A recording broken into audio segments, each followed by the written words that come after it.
Viele Organisationen schreiben sich Vielfalt auf die Fahnen. Wann aber ist eine Organisation wirklich vielfältig? Jede Organisation muss ihren eigenen Weg finden, was sie macht. Wirkliche Vielfalt kommt tatsächlich, wenn man bereit ist, strukturelle Veränderungen anzugehen. Wenn man nicht nur bereit ist, Budget, Zeit und Ressourcen reinzusetzen, sondern wirklich sagt, wir wollen in den Maschinenraum, wir wollen an die Strukturen ran, wir gucken uns alle Levels in unserer Organisation an. Absolut, mit allen Konsequenzen, die das hat. Und sobald man eben eine gewisse Vielfalt erfährt in seinem Umfeld, muss man es halt auch aushalten können, dass am Schluss mal Entscheidungen getroffen werden, die man selbst so nicht getroffen hat. Das macht dann eine wirkliche Organisation aus, die sich um das Thema bemüht. Ja, und vor allem, man muss es halt strategisch angehen und sagen, wo ändern wir was, damit wir wirklich so einen kulturellen Change hinkriegen. Nicht immer nur zu sagen, wir machen's, wir machen's, wir machen's oder tolle Plakate, Marketingstrategien, sondern wirklich zu sagen, was haben wir denn intern wirklich verändert.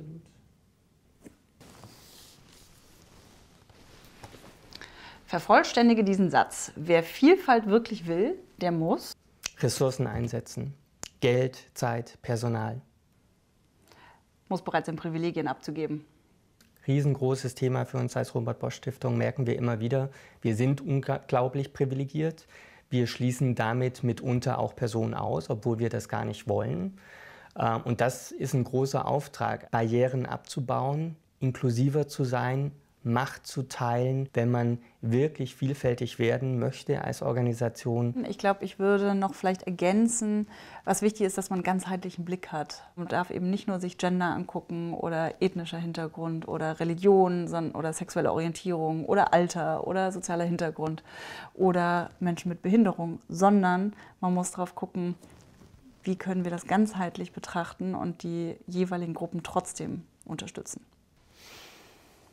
Wir müssen mit Vielfalt klarkommen, weil wir Fachkräfte aus dem Ausland brauchen. Ein gutes Argument? Kein falsches Argument, aber viel zu kurz gesprungen, glaube ich. Also wenn man immer nur aus einer Notlage heraus argumentiert und sagt, dann ist Vielfalt für mich okay, ist das kein überzeugender oder kein guter Ansatz für mich, sondern wir sollten ja sagen, wir wollen eine diverse Arbeiterschaft, weil wir davon ausgehen, dass Ergebnisse besser werden, dass das die Gesellschaft spiegelt. Es gibt ja unterschiedliche Studienerhebungen dazu, die sagen, dass vielfältige Teams besser arbeiten, zu besseren Lösungen kommen, kreativere Ansätze finden, dass wir ProjektpartnerInnen, KundInnen je nach Unternehmenskontext besser erreichen können oder ähnliches. Also wir als Kater gucken auf den Mensch. Und der Mensch ist keine reine Ressource. Und der Mensch sollte nicht als reines Geldargument gewertet werden. Wenn wir Menschen aus ganz anderen Bereichen nach Deutschland bringen wollen, dann müssen diese Menschen sich hier wohl und sicher fühlen. Und haben wir dafür das Environment?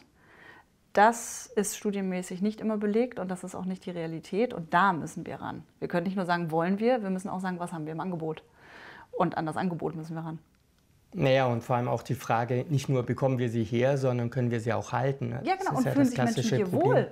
Die hier dann eben mit Diskriminierung, mit nicht in der Lage sein, eine Wohnung zu finden, nicht aufgenommen werden von einer Gesellschaft, die sofort zumacht und sagt, ich suche keine neuen FreundInnen. Und da spielt der Arbeitsplatz eine große Rolle. Da können Unternehmen eine ganz große Rolle spielen mit integrativen Projekten, mit Programmen, mit eben, alle können sie selber sein am Arbeitsmarkt, aber auch eine wirkliche Willkommensatmosphäre schaffen, weil die einzigen Teams, die wirklich effektiv gut und richtig spannende Lösungen hervorbringen, immer divers sind, weil wir alle divers sind.